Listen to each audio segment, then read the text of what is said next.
Et l'idée, généralement, est de faire des essais en aveugle, voire en double aveugle. Alors en aveugle, ça veut dire que le patient ne sait pas ce qu'il reçoit. Est-ce qu'il reçoit le médicament ou le placebo? Est-ce qu'il reçoit le médicament A ou le médicament B? Il n'en sait absolument rien. En double aveugle, en général, ni le patient ni l'investigateur ne sont au courant, c'est-à-dire le médecin investigateur ne sont au courant de ce que le patient reçoit. Et donc c'est en général la phase la plus complexe et la plus longue de l'essai clinique, puisque là il va falloir recruter des patients volontaires, donc il va falloir payer des investigateurs pour qu'ils puissent recruter des patients et les faire entrer dans l'essai. Hein, ça peut se faire en centre hospitalier ou ça peut se faire dans le bureau du médecin. Et évidemment, toutes les données patients vont être stockées en accord avec le protocole dans des documents spécifiques appelés CRF, ou Case Record Form en français dans le texte. Donc ces documents sont des documents totalement officiels puisqu'ils vont être systématiquement signés par l'investigateur.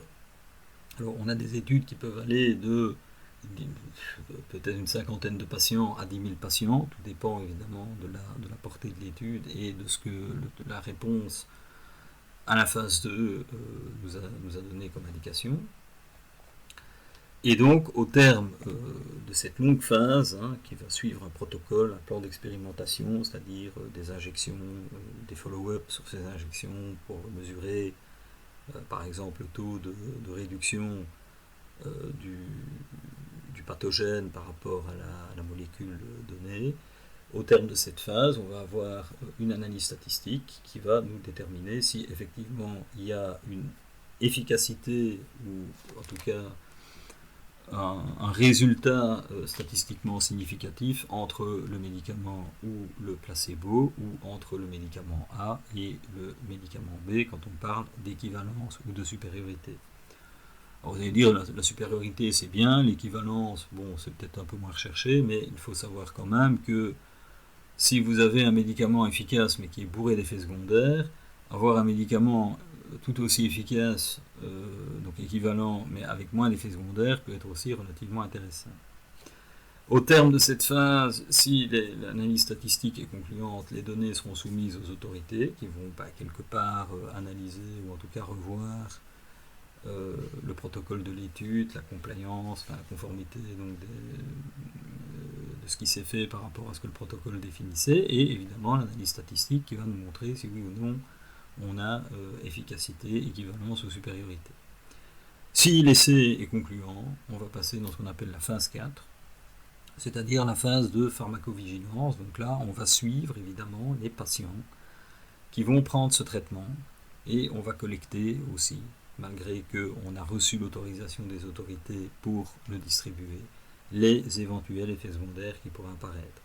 Bon, il faut savoir que sur un essai clinique qui va durer 5 ans en phase 3, on va aussi collecter les effets secondaires, donc il y aura aussi une phase de pharmacovigilance, mais cette phase de pharmacovigilance va continuer après que le médicament ait reçu l'autorisation d'être commercialisé.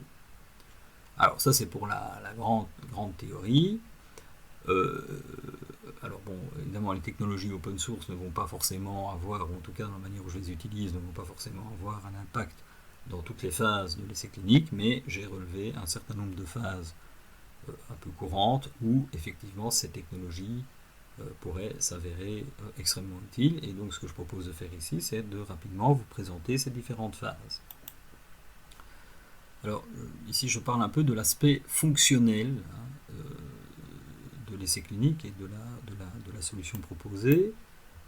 Alors, donc l'approche fonctionnelle d'un Electronic Data Capture dans le cadre d'un essai clinique, qu'il soit en phase 1, phase 2 ou phase 3, on retrouve toujours à peu près les mêmes grandes travées. Donc on a quelque part le design de l'étude qui se traduit par un protocole qui est en gros un gros plan d'expérience qui va décrire quelque part l'objet de l'essai, les justifications, et effectivement le pourquoi on le fait, les motivations, et qui va aussi définir donc le plan d'expérience, c'est-à-dire les visites que recevront les patients, la manière dont le médicament sera injecté. Donc tout ça est quand même analysé sur base des paramètres, par exemple pharmacokinétiques ou pharmacodynamiques, Si on est en phase 3, par exemple, donc cet essai est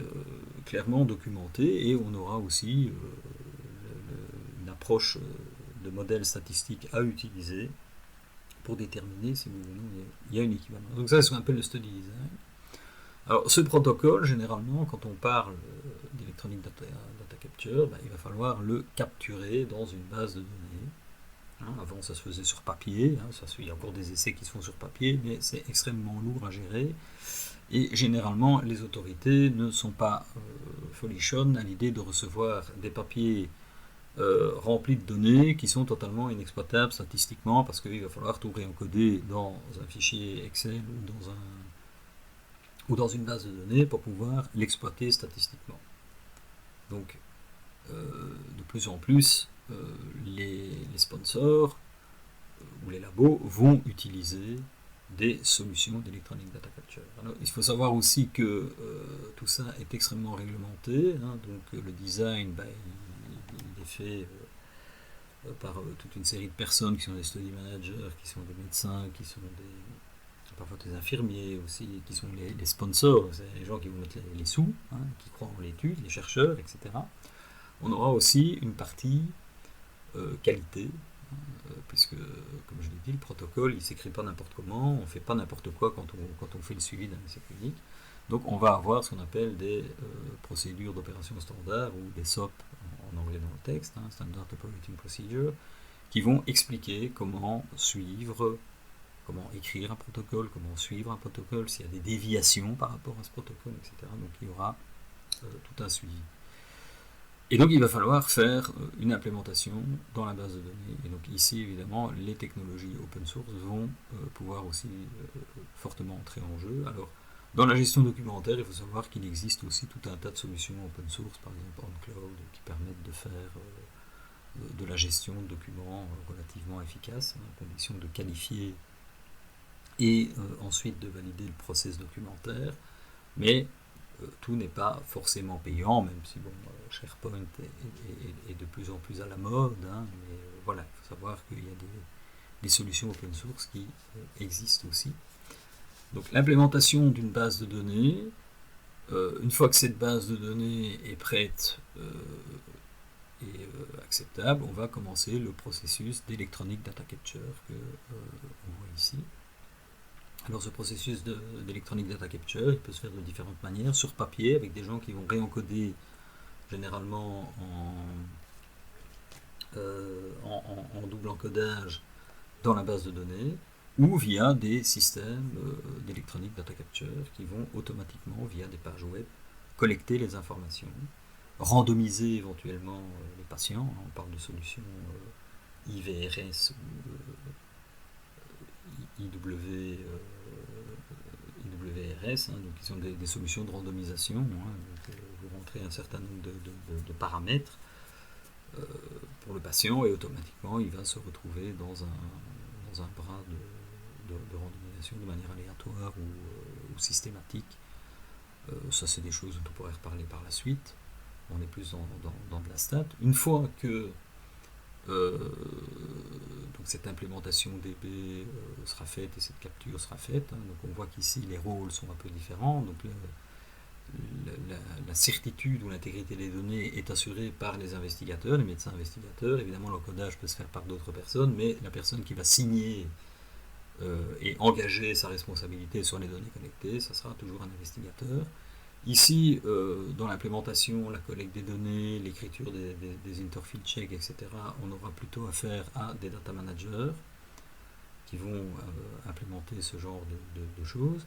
Pendant toute la capture de données, nous aurons des trial monitors ou des clinical research associates, ou encore appelés CRA, qui vont faire le suivi, éventuellement détecter les formes où il manque des données, etc., qui vont écrire ou demander des interfield checks automatiques, qui vont pouvoir générer des queries qui seront envoyées aux investigateurs pour compléter les informations, donc soit de manière manuelle, en allant voir l'investigateur, soit via des interfield checks automatisés qui enverront par exemple un email, etc. Mais c'est eux qui vont contrôler la complétion des informations recueillies. Alors, on aura aussi des statisticiens qui vont évidemment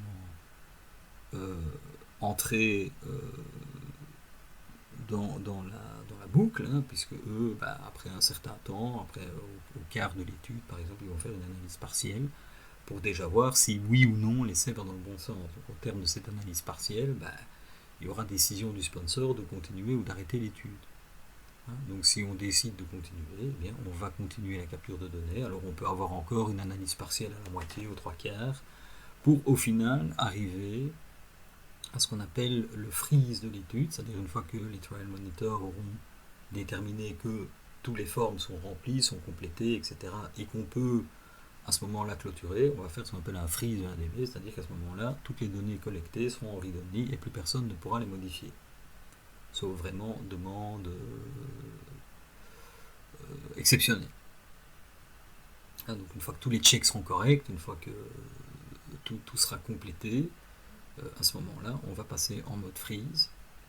Une fois qu'on est en mode freeze, là, on va passer aux dernières analyses statistiques. Donc là, on va analyser les résultats, on va commencer à développer ce qu'on appelle les table figure listing, c'est-à-dire que l'analyse statistique, si par exemple on parle d'un Kaplan-Meier, donc des courbes de Kaplan-Meier sur une analyse de survie, il va falloir évidemment rendre publiques toutes les informations qui ont permis d'arriver à ces courbes. Alors dans les tables, on va retrouver généralement par exemple des tables sur des modèles démographiques, c'est-à-dire l'âge moyen des patients, l'écart type, etc., le sexe des patients avec toujours des écarts types, etc.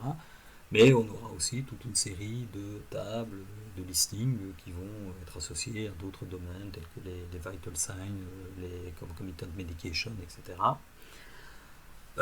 Et donc, voilà, on aura vraiment un dossier très complet de toutes les informations qui nous ont permis d'arriver à la conclusion de l'efficacité, la supériorité ou l'équivalence du médicament, ou au contraire que ça ne l'est pas. Alors quand tout ça finalement est revu, donc on va constituer une espèce de trial master file, c'est-à-dire un dossier dans lequel on va avoir les résultats, les TFL, etc., les conclusions d'analyse. Donc tout ça sera soumis à publication, donc une fois que les rapports sont OK, donc le QA va repasser et dire oui, OK, tout ça me paraît correct, il ne manque pas d'informations, etc.